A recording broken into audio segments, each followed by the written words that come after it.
So hello, welcome everybody to another event. I know that most of you would like to be at the beach, especially if you are currently in the Mediterranean region. The temperatures are really high. It's 47 in Tunisia, where we have some team members. It's like 40, 41 in Greece, where I'm currently at. So I hope you had your time to go to the beach and slowly come back to participate in this event with the amazing Juan from BDB agency. Welcome, Juan. Very nice to have you over here.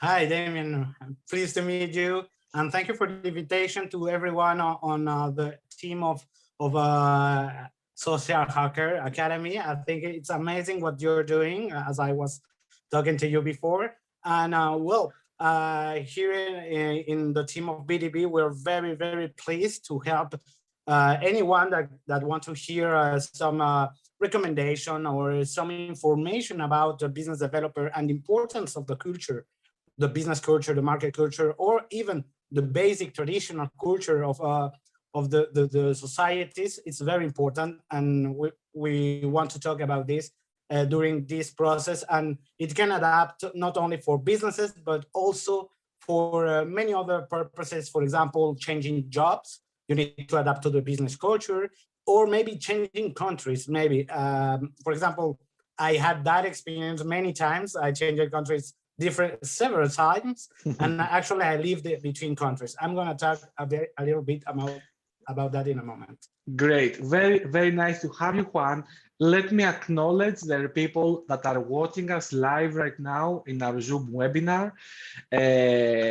Thank you, Aya, for everything that you're doing for us.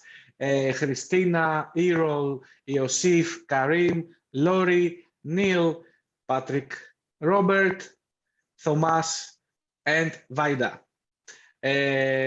Christina say, hey guys, also Thomas says the same. Okay, Juan, the floor is yours. Please tell us more about BDB and the work you're doing there. Okay, but first of all, I'm sorry for the presentation. I don't know the connection of everyone, so I tried to make as simple as possible with no fancy transitions between the slides. I want to be the focus on what I'm saying, to be this as cool as a conversation, and I'm not an egocentric. That's why I want all your attention. No, it's just that we want a very good reunion between people with similar interests. So today we're going to talk, as I said, about what we do, international business developers. First, I'm going to talk about my company. My company is something that I founded in 2014. Actually, the idea came before, when I was working on my university, specializing in negotiation, international business, and management across borders. And I was walking down the corridor of the school, and I said, I have 25 years old. What I'm doing? Then I started to put the pieces together. What I want to be in my life, I want to be like a machine that helps bigger machine to connect and create something bigger. And at that point, I understand that what I wanted to do is international business development. In 1 second, I'm going to talk a little bit about that. And BDB was created in 2014 with different factors. One is the incubator that is focused on entrepreneurs that want to create something, and sometimes they don't have the money, they don't know how to access the money, or the VCs, or the investor, the capital investor, private capital investor. And at that moment, we help them on all that process and to consolidate the business. Also, we have an accelerator, which we accelerate different type of businesses, but also we correct them, because you don't know the tons of businesses that even there are big brands that have tons of problems that they didn't check on the beginning, and now it's a big problem that might cost tons and tons of money. That's good for us, but not good for the economy. So we want to focus just on really doing business well. Actually, when we started the company, the slogan was to move the market on an ethical and effective way. Now our slogan is success is happening. Why? Because we've proven that what we are doing as an innovative agency, it's working. We're based on a model more like an European model that in French is called le professionnel de l'accompagnement, which means a professional who takes care and goes taking the hand of the company. So we do that, we correct businesses, and also we do business development, national and international. That's very important because we open doors. I want to talk a little bit more about that, which is our main value in Business Developers Bridge, or BDB in short. So why I'm talking to you right now, why I'm in front of you?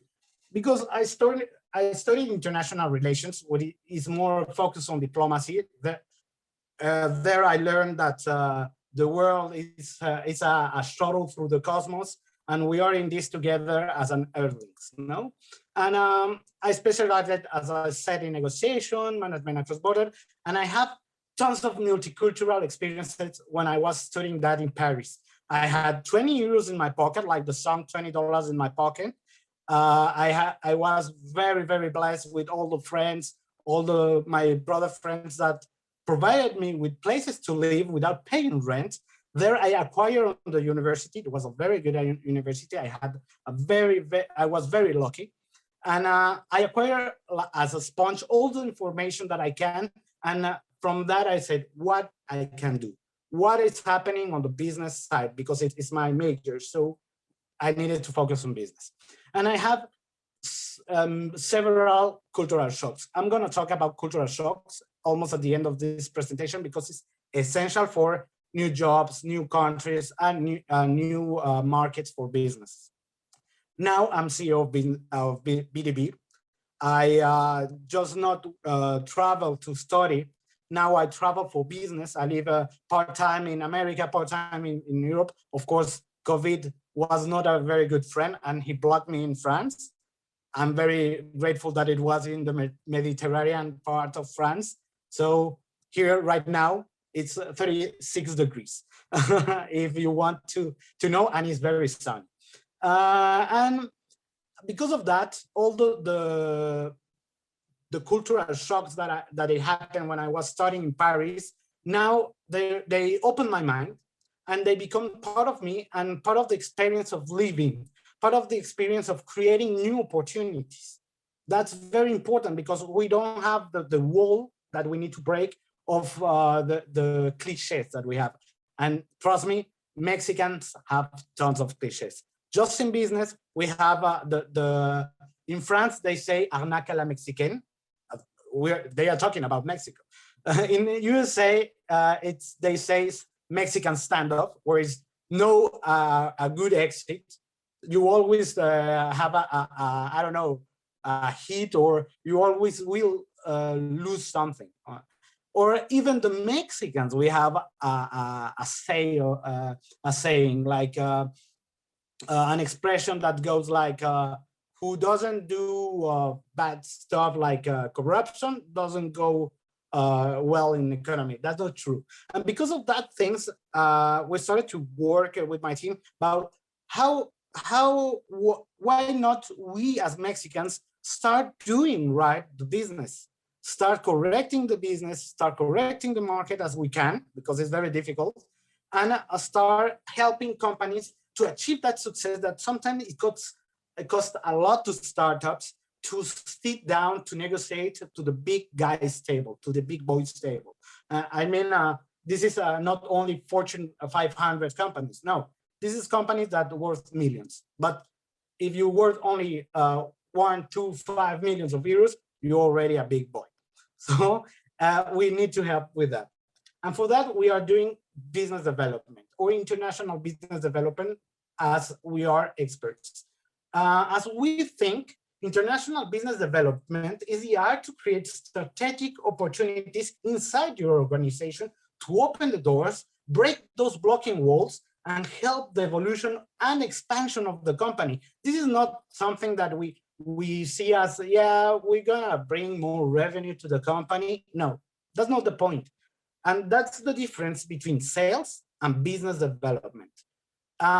It's very easy how to compare sales and business development. Sales, it's very important for a company. It's what brings the constant revenue. We can say they are in charge of the cows of the company, where they get the milk, where they get the basic revenue. But they are based, they have tons of limitations. They are based with a script. They have the just contact client to sell, and that's it, with a script. With a speech, they talk, and do you want to buy? Yes, no.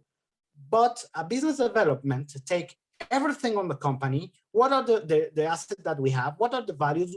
Is the strategy, and what is the mission, the vision, the values, and what do we want to accomplish in the company? From that, we go up on what we call in BDB a big picture. We see it, and we start creating strategies using investment, of course, because any expansion needs investment. We start creating alliances, partnerships with the important suppliers or institutions that can help us get to the goal. And also we negotiate, and that's the difference. We have everything, we have the backup of the company to negotiate and create something that is not a sales that they say yes or not at that moment. It can take 2 months, 1 month, maybe 15 days, or it can take 1 year to negotiate. Actually, I have an experience with an Argentinian company, a mobility company. It was an app, awesome app. And because it was very difficult at the moment, the legislation in Mexico, it was changing because of Uber. We needed to negotiate during a year to create this company in Mexico, because they needed to be aligned with the laws, aligned with a ton of things, and also aligned with the movement of the taxi drivers, public drivers in Mexico. So it was the restart that we also needed to negotiate with them. And so that's the difference. Sales is very yes or no driven, and they have a speech. It's very like a path well done that you can go out from that path. If you're bowling and they come out, the thing is for the kids that doesn't go to the gutter, the ball. Well, imagine that you have that's sales. And the other one, you are more free, and you have to be very good in negotiating and leaving the idea of the win-win situation at the end. And for a business developer, the human factor, the cultural factor is essential. It's essential because when you close a deal, it's not only with because of the monetary success. It's also because the relationship is very important. Public relationship is part of business development. A business developer without a charm, without a easy way to say things, compare things to contextual situations of the people that are talking to, it's very difficult. An example of a business development is Disney. Remember what Disney was at some point in 2012, 2013. They were saying, okay, we just came up with different films for kids, multicultural films. Coco was not there yet, but there was the princess with a toad. It was Rebel, stuff like that, very multicultural. And at the end, they say they were the directors like scratching their heads, scratching their brains, like with new ideas, how we can sell more films. We need to create another universe, very complicated. And then some of them, a business developer, of course it was an executive, came up with the idea, why don't we just buy a whole universe that is already there? I heard that Lucasfilm might sell for the right price. So they started to think about, if we do space films, it will cost us a lot to create a universe, stuff like that. But with Disney, they already have the idea, they already have the principal story, they already have the storytelling. Why not we use that? We create some the stories of the different characters, the main characters. Of course, not Luke. We already know the story of Luke and Darth Vader, but why not the son of Darth Vader? So Han Solo, which is a mystery, stuff like that, and we can use that universe to create other stories. And there you go. And that's how we manage in business development. We see the bigger picture, and we see maybe a big investment for the moment, but at the long term, we see the profit. We see our objective. That's why it's very important business development for companies, and we need to say when we need to sell, to put a team of salesperson, and when we need business development. So today, after this meeting, you should be able to open your eyes to the big picture of your company or your situation, and use all the potential as an Erlink. Okay, so let's get into business. Reasons to apply to business for a business development. Sorry. So you need to consolidate with a long-term relationship with your clients. If you get sales goes around. Maybe today the guy from sales gets another job and he goes away. The business development is a PR position also, so they will be there. And a business that is starting, is important to consolidate, thinking to the long term, not just sales and big and small term. So you need to think about that. Even if you don't contract something, a specialty of business development, you need to have in mind your business development setup. Market share is already at max at the company or your business. So you need to check another horizon, another markets, but with strategy, not spending a lot as some accelerators said.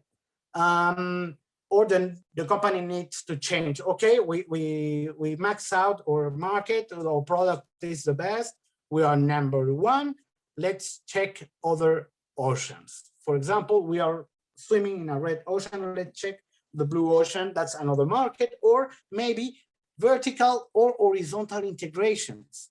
That is, taking the example of Disney, horizontal, vertical integration should be Lucasfilms. They do in Disney, they do films. They bought films. They created more universal of Lucas. They are staying on the vertical integration. If you want to create another type of product, set up another type of market, let's check the example of 3M, you know, the Post-its guys.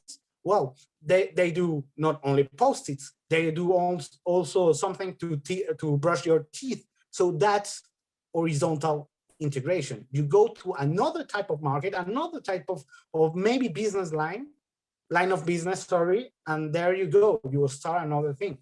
Usually when a big companies do it is because they are acquiring another company that does it and doing it better.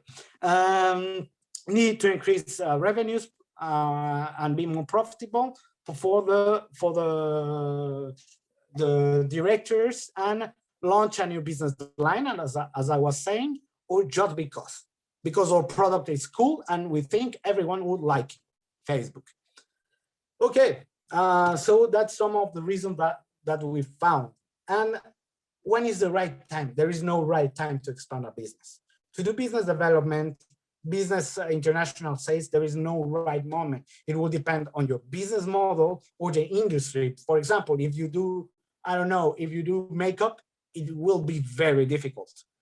Just because of the cost, you need, if you want to export, it will be a luxury, maybe a luxury product, or it should be maybe to be focused on the local production. And that's a nightmare to check and to plan. You're already on the red ocean, as I said, you're searching for a new market, a new blue ocean with new opportunities. Why is red ocean? I like to think because there is a ton of sharks and they eat a lot. Company is already number one. As I said, market share is limited because, for example, let's say in Mexico, we have tons of companies that do mobility. We have not just Uber. We have even the company of Mercedes-Benz that is called BIM. We have it there. We have Mexicans, Chinese companies, mobility, or just because, for example, I don't know, something very, very French. The baguette. You can't compete with a French guy who does a baguette. So the market share is kind of limited.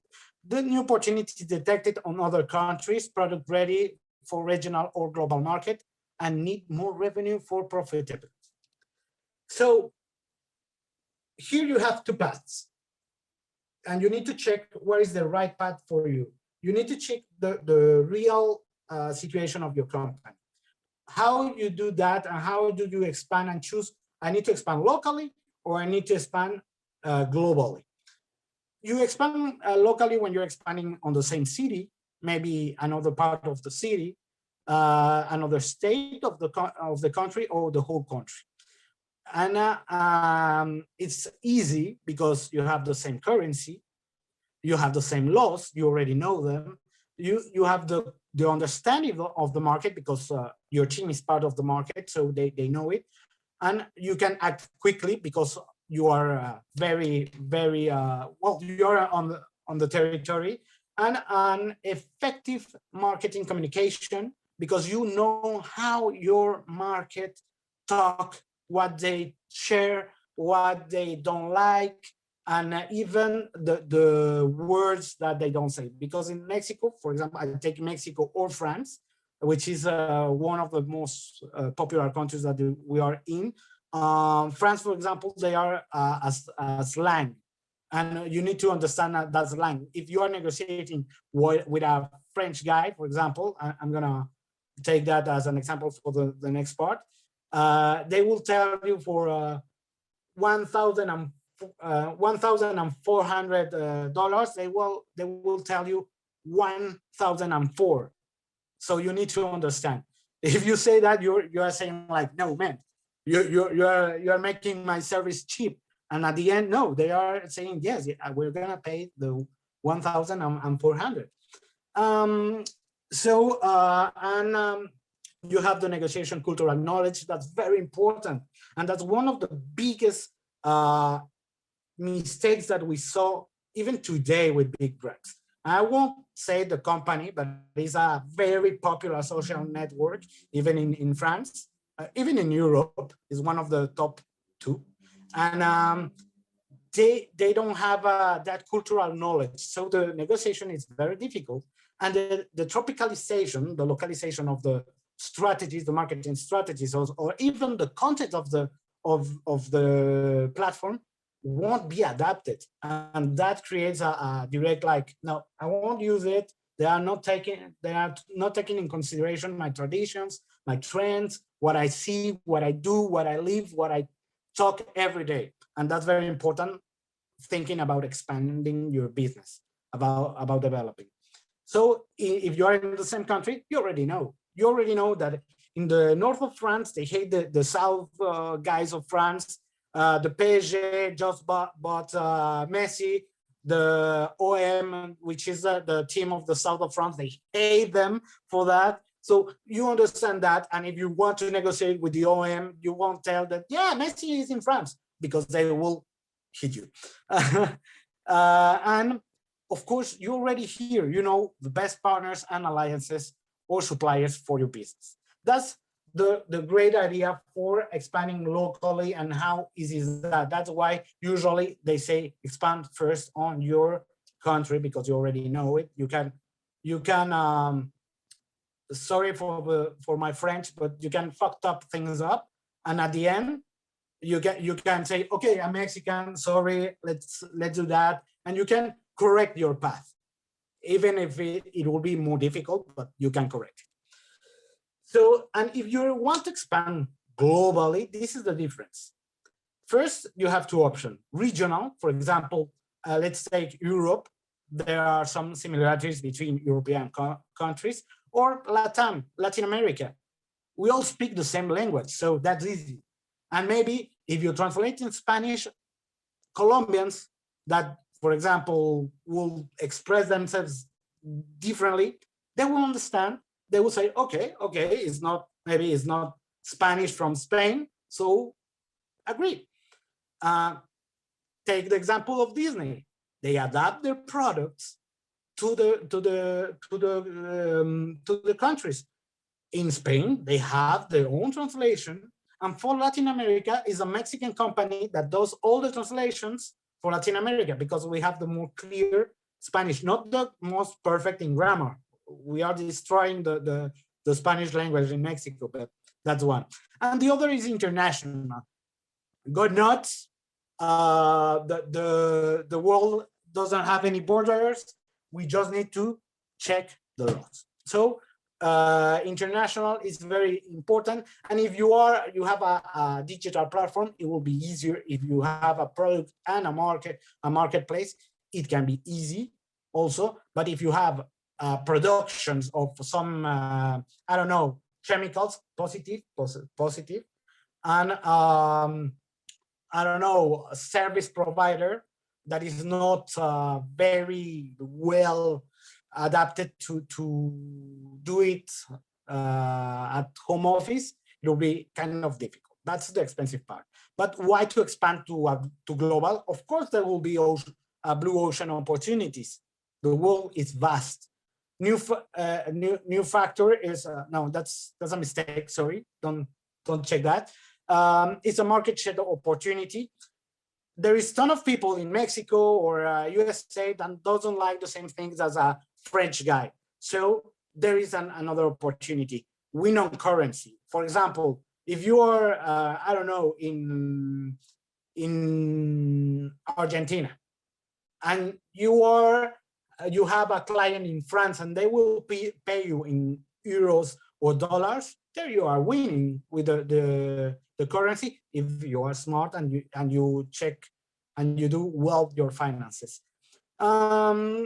You have findings and learnings to become a better company, because some, for example, remember which means France in Chinese, it means the country of the laws, not because there is ton of laws, which is right, but also because it's here where they created laws. So if you go to France, you need to check the laws. You need to respect the laws, and that laws are maybe thought on a more international scale, on a more taking care of the consumer, stuff like that, and that help you become a better company even for your country. For example, in Mexico, there's some regulation, and there is other industry where it's non-regulated.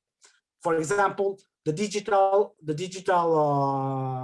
companies like Uber, Netflix, Prime, Amazon, blah blah blah, they were not regulated before. Right now, they have even a tax for them.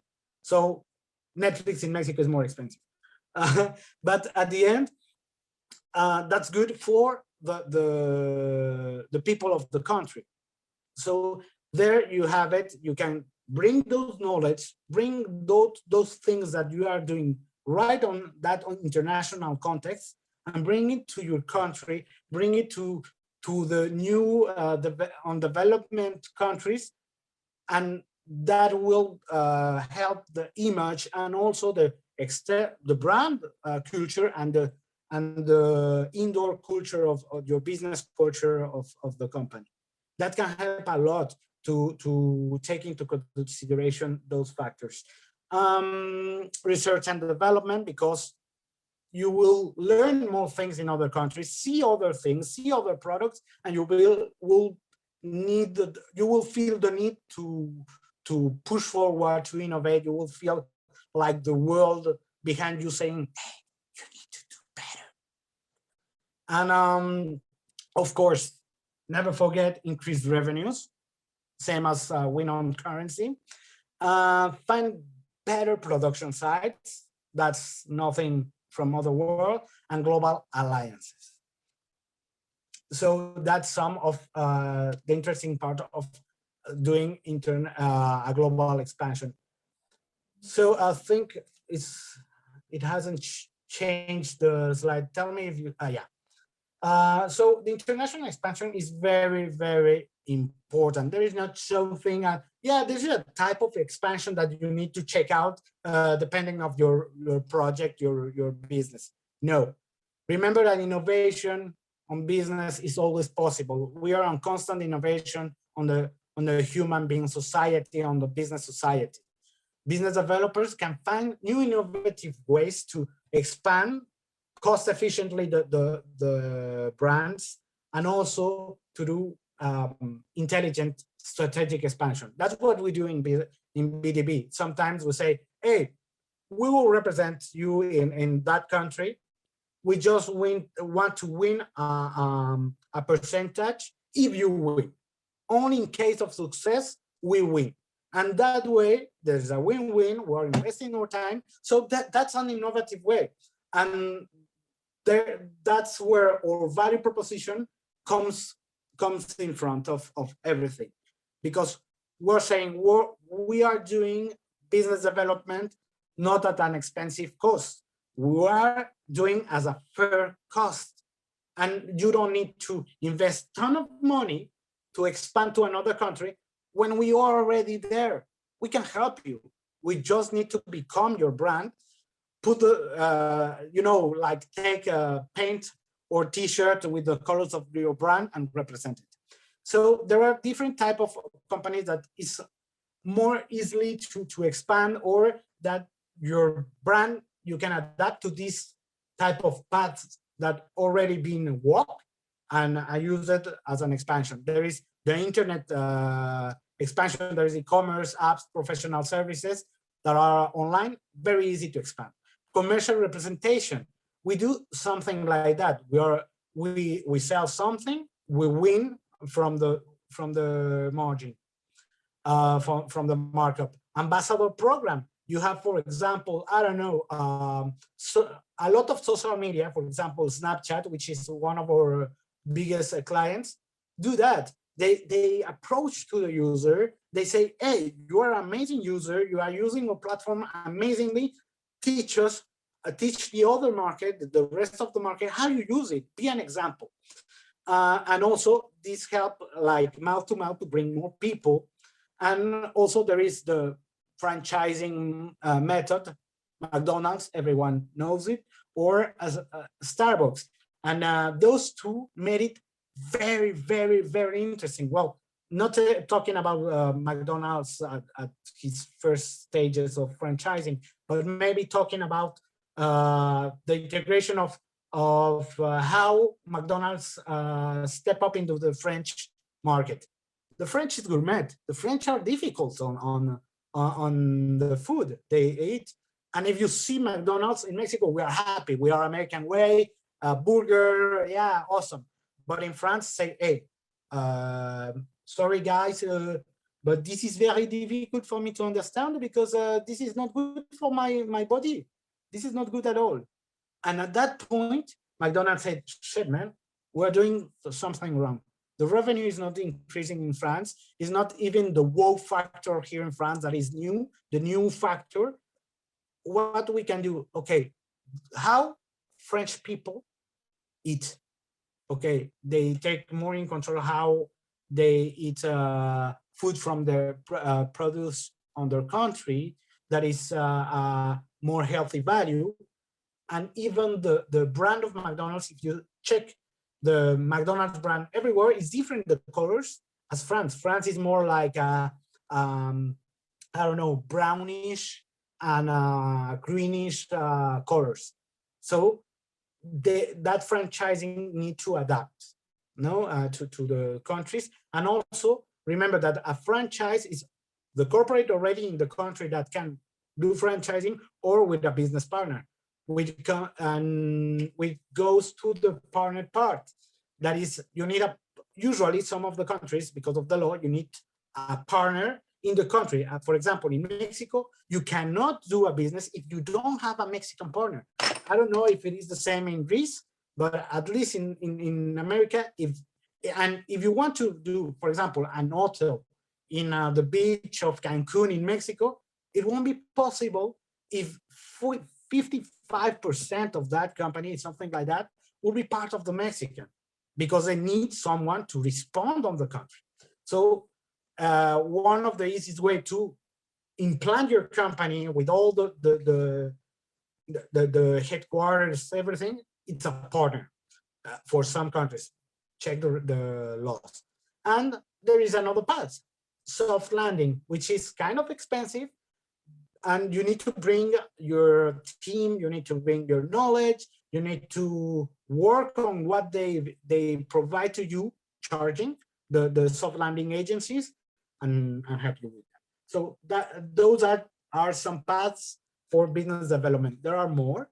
And the thing is that imagination and smart thinking are the limit. You need to really think smart and try to create other type of opportunities. I forgot joint venture, which is something that Smart, the car company, did it. That okay, we need to create different plants, production plants in different countries. For example, we know that in Latin America there is tons of plants that export to all America. For example, in Brazil, and Mexico, we have the production of Volkswagen, Smart, Audi, everything like that. And we export to Canada, to USA, and even to Europe. Actually, some of the Audi Q5 cars are produced in Mexico. Don't worry, there are no drugs inside. There are not, they won't be like without any issues at the end. We are very good producers of cars. So and Smart, what they've done, they say, okay, it's very expensive to put everything in a whole place, because we need to check the suppliers, the wheel suppliers, I don't know, the metal suppliers are very far away. They do a joint venture with them, and they will have like small fabrics on our same production fabric. And then the car will be part of them, but we reduce on costs of productions because of time of production, and of course the cost of the materials. So joint venture is also a good example of that. Key factors to take into consideration. Juan, yeah, allow me a bit to jump in. We have a sort of limited time, and I would like to take some questions from the crowd, also some questions that I have written. So if you would like, I don't know how much more your presentation is, but I don't know, I'm just informing you about the time, that we only have like 15 minutes left, and it would be great if you got the chance to ask a couple of questions. I think I have like 5 minutes, because these key factors to take into consideration already. That's great. That's great. All right. Yeah. Just to summarize this, because the key factor, I already talked a lot about them.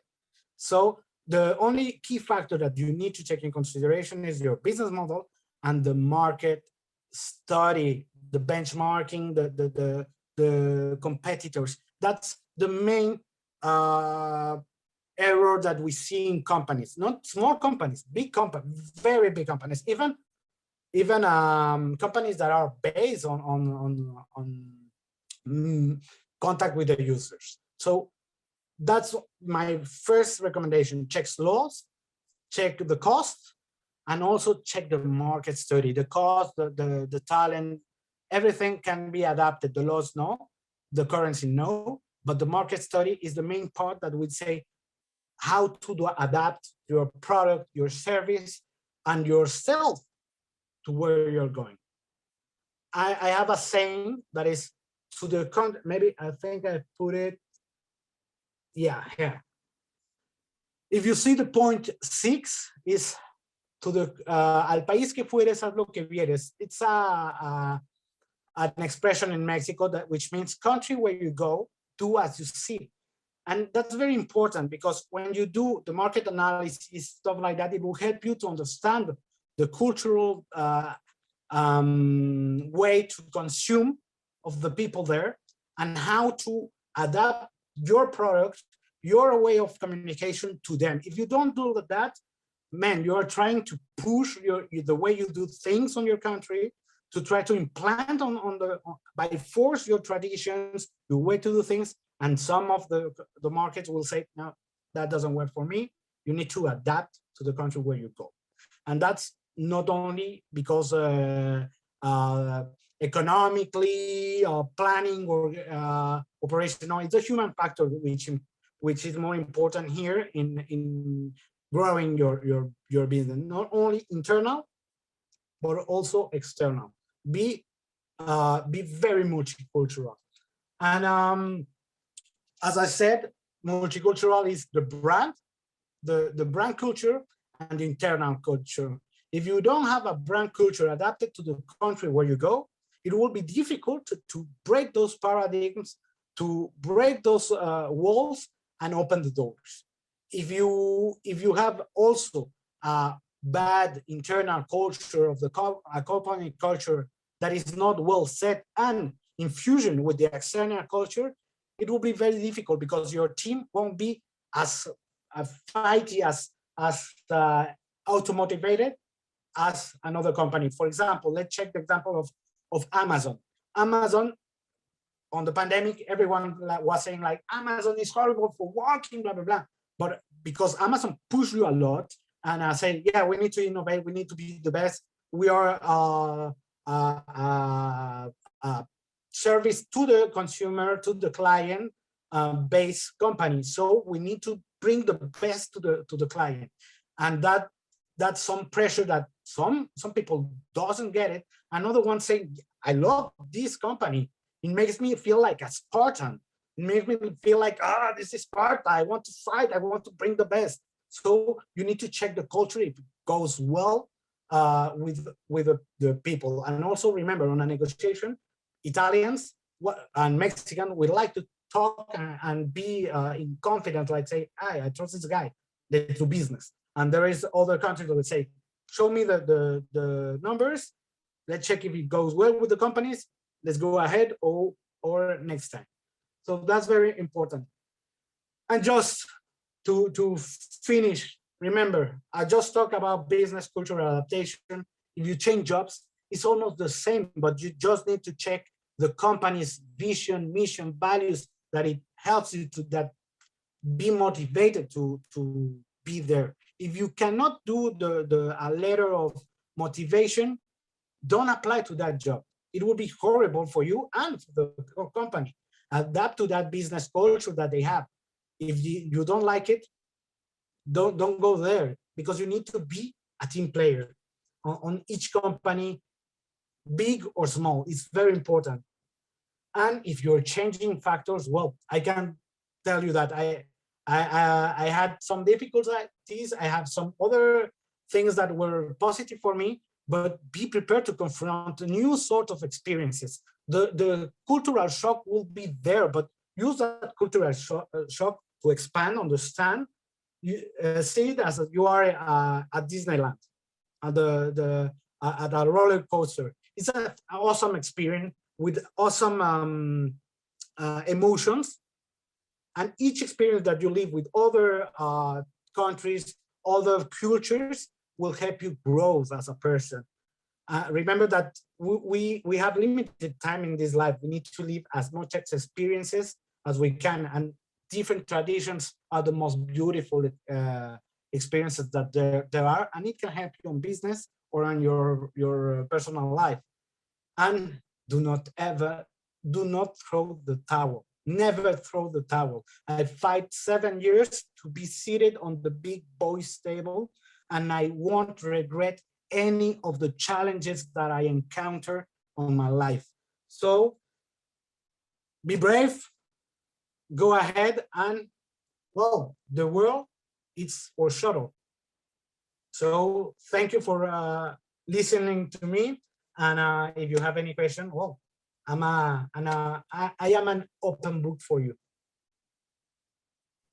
Awesome. Thank you very much for sharing your story and what BDB is doing. If you want to maybe go away from, like, stop your presentation, so it's just me and you having a discussion at this time. Great. Okay. I had to change my camera during your speaking. So let me start from the finish. So you said you faced many challenges. So what was your biggest challenge? My biggest challenge. Well, that's a very tricky question, actually. Actually, the biggest challenge I think was first believing in myself, because you need to be understand yourself. What are your capabilities? What you know you don't do right. Fight with that every day and keep pushing, and have people that you can trust, because when you sign with some partner and even sign with some client, you're marrying that client, you're marrying that person, and you need to be prepared for whatever it comes.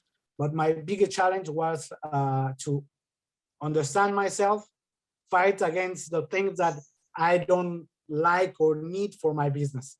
Ourselves is always the biggest challenge. All the rest is sorted out eventually. So that's interesting to hear. So let me jump to a question from Iosif Chango. Thank you for joining us, Iosif, today. So he says, Juan, buenas. Gracias por todo. I wanted to ask you basically about the age limit in big changes in our life, like the change of a job position, which requires you to live in another country. I made this quite interesting when you do it when you are 22, 23. I don't know, but now my 28 seems quite strange. Do you have any idea how one can ensure that by changing his current job with another country or in a new area, he's not gonna regret it? Gracias. I'm a great fan of Spanish language and Mexican culture. So let me quickly repeat the point of the question. So he's 28 and he's asking you if you have any idea how one can ensure that by changing his current job in from one country to the other or in a new area, is he going to regret it? Okay. Two things. One, I'm not the best example, because from the beginning of my life, I knew it. I'm not a very normal person, because I wanted already from high school. I said I want to do business. That's it. And Wow. I work a little bit on different companies. I was in the legal team of Folk Channel in Mexico, stuff like that. But always I said I don't want to be like an employee of someone. I want to do business. I want to help businesses. So at the end, the only decision was at 28, actually. No, 27, 26, sorry. And I said to my wife at that point, okay, I'm launching my company. You are finishing your career. What do we do? And she said, okay, you are young, let's do it. And it happens that we waited like 4 or 5 years until we needed to be separated 1 year in order that I reached that success that I needed. But I'm gonna talk about the experience of what I've seen in my clients, because I have clients and even I have business developers on my team that that changed their career paths during the different periods of their lives. For example, I have clients that have I don't know, maybe 45 years old, that are 60 years old, that had an amazing idea and said, okay, I can do it. 60 years old, of course it's good. But if you are 38, 45, you already have family. I have people that actually that joined the company and they have families, and part of how they win on our company, it's by a percentage, very big percentage. We provide even sometimes until 35% of the company margin per project. So it's very difficult that shame of that planification of business, but they trust it. They say, I want to do this. I don't want to have a bossy guy that say, you need to do this and this and this. And if you don't, I have your paycheck and I have all your family money. No, no, no, no. Here, I saw people that they even had 45. They say, I don't want to do this anymore. I hate my job. And I always wanted to do, for example, we have a lawyer that, well, you should say, okay, she will be a lawyer all the rest of her life. She's a corporate lawyer. She wins very well her life. And when she contacted us, she said, I hate my job. I hate laws. I hate the legal process. I just want to do yoga and Tibetan relaxation methods. I have a place in some part of Mexico, and I want to do a retirement place and do my stuff, what I like. And she done it. And Of she's course, done it. of And course, she's it happy. did it. Yeah, So, yeah. and everyone can. You know, it's really, I think, a matter of decision. I would like to share my story, but let me go to another point, which is I noticed through your presentation, you talk a lot about business development. And I think that business development is not really talked about, like in our regular life. We have on media, we have all these moguls, successful people like Elon Musk, like praising all of them. And we talk a lot about leadership, and everyone's, you know, you have to be a good leader. Like, what is that? Business development is something that it's in the books, it's science, and it's replicable. If you read 100 business development books, I can assure you that you are going to do good in business. Don't worry. At 28, I became a truck driver. At 32, I started my marketing agency. At 34, SHA. I have no idea where I'm going to be at my 40, 41, or whatever. You know, like, enjoy life. Do things that you love. If you do that, then life is going to take you to some really cool places. Who knew? Exactly. Like, we are having a talk with Juan. I've never met Juan. We might not see each other again, but look at where we are here. You know, where our the opportunity brought us, meeting each other, exchanging, you know, good words, learning from Juan. It's just crazy. Life is crazy, and technology gives us all these amazing opportunities. Yeah, exactly. As I was saying, the life is like a theme park. You go there, you have tons of options, and you have limited time. The park closes, and that's your life. If you can test, you will say, okay, I don't like roller coasters, but maybe I like I don't know. I like going to the haunted house. I like to go to the it could be to the fast food. I like to go to the, I don't know, to check Mickey Mouse, for example. For example, I love the roller coaster and extreme experiences. My wife goes to Disneyland for taking the photo with the Disney characters. And so just remember, check the country where you are from or you are right now. Because, for example, France, if you want to make a change of career, but with a job, you need to prepare yourself. So you will need to invest a little bit of your time to prepare yourself. And remember, even if it's a requirement in France, remember that this life is always preparing yourself. You can check Wikipedia or read some books. I will let you know some books. So yeah. Awesome. So Yosif, who asked the previous question, says, by the way, I am a mathematician with a master in pure mathematics. So that's already, that's crazy, Yosif. Congratulations. And currently working as a digital marketer and web developer. Just digital, like these skills that you have, you can change everyday jobs. And, you know, like, please feel free to reach out to me at Damian@socialhacksacademy.org. Like, let's jump on a call, man. It's really, it's for everyone, but especially if you have skills like digital marketing and web development that you can work remotely, that's it. You are set. We have another question from Thomas Selamsidis. Hello, Juan. I am 28 years old and I live in the Netherlands for the past 2 years. I would like to ask you, do you think is it a good idea to start a business to a country that you don't speak their language? By the way, the Netherlands, 96% of them speak English. So that's an interesting fact. So Yeah. also, do you think that it's possible to get accepted from the society starting something new?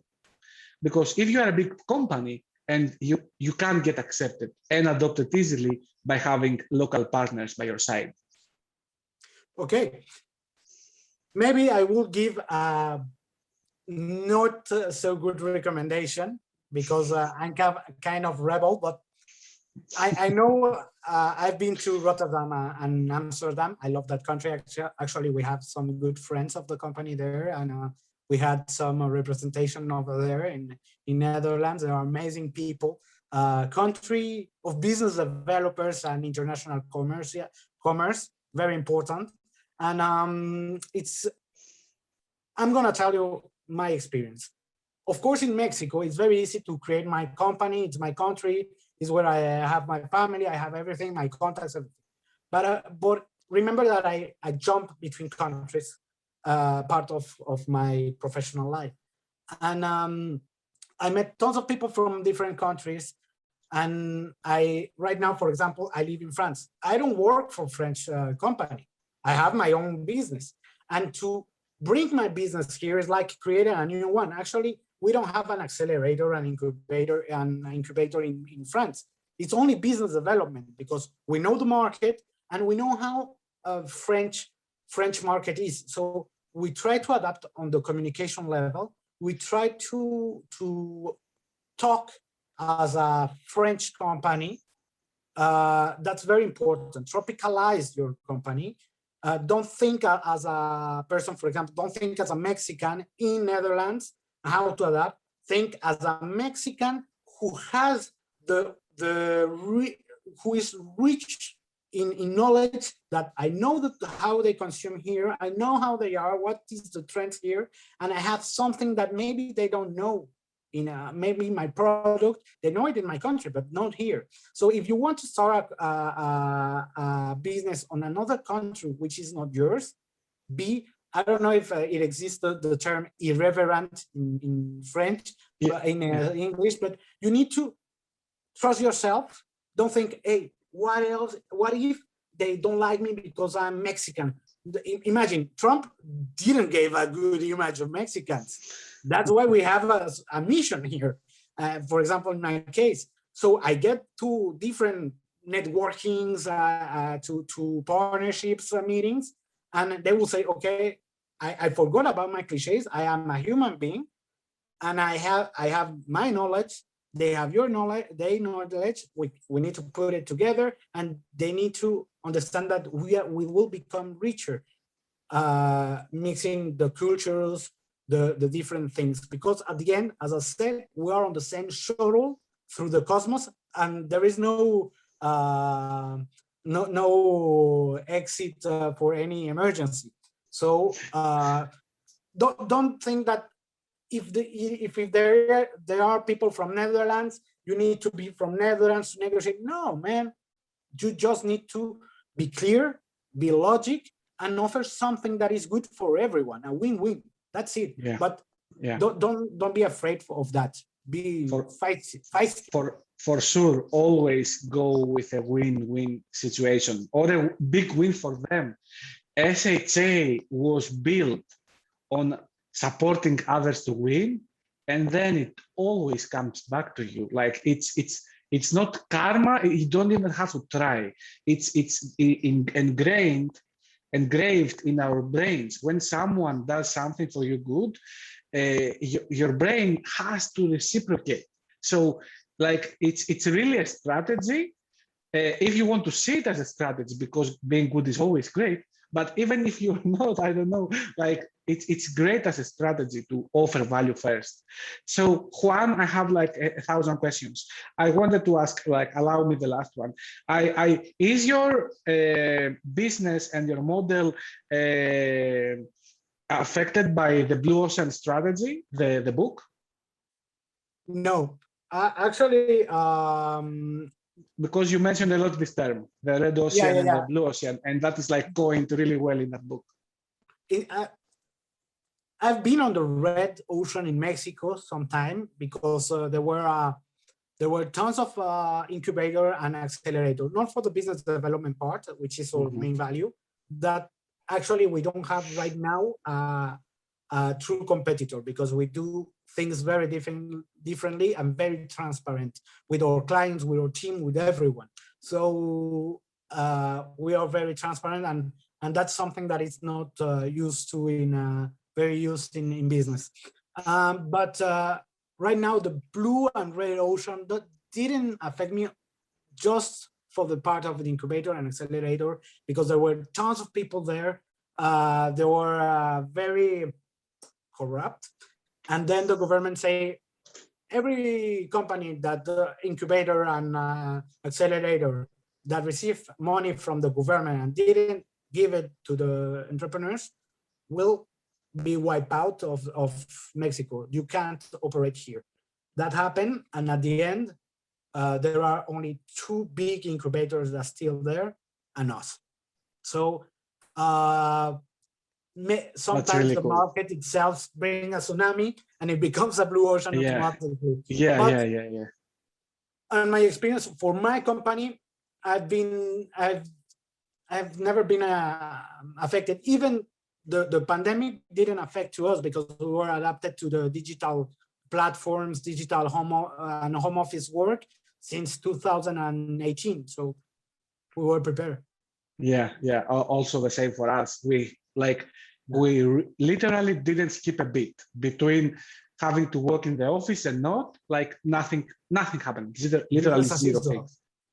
Yeah, because anyway, I'm Juan, I feel like we could talk for a couple of hours or even days. I don't know. Unfortunately, our time is more than up. We're actually also 10 minutes late.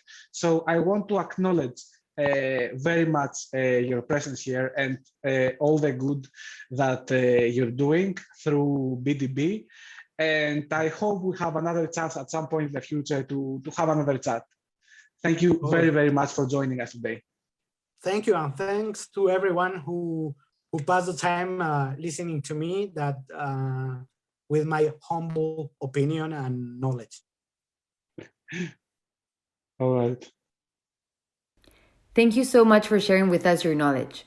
It was a pleasure to have you as part of the Hack the Tech Industry podcast.